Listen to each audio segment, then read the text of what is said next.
स्वतंत्रता पर्वनी पूर्व संध्याए कांग्रेस द्वारा वोट चोर गादी छोड़ना अभियान अंतर्गत मसाल रेलीનું आयोजन કરવામાં આવ્યું હતું। આ રેલી શહેરના મુખ્ય માર્ગો પર નીકળતા પોલીસે કાર્યકર્તાઓની અટકાયત કરી હતી।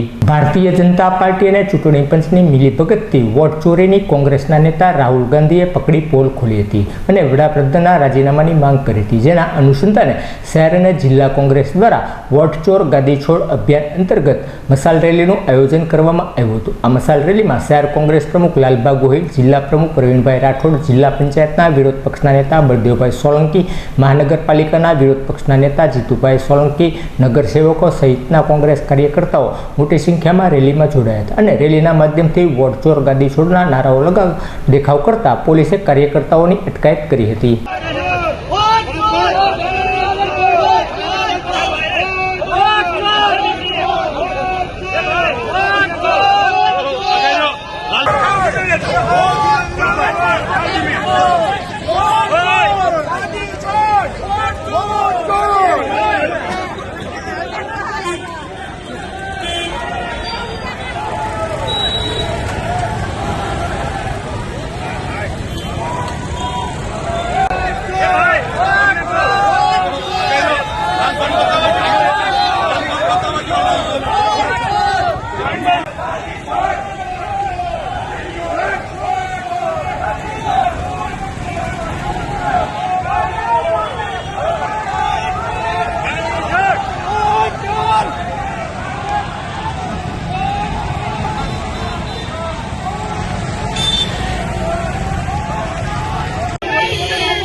नो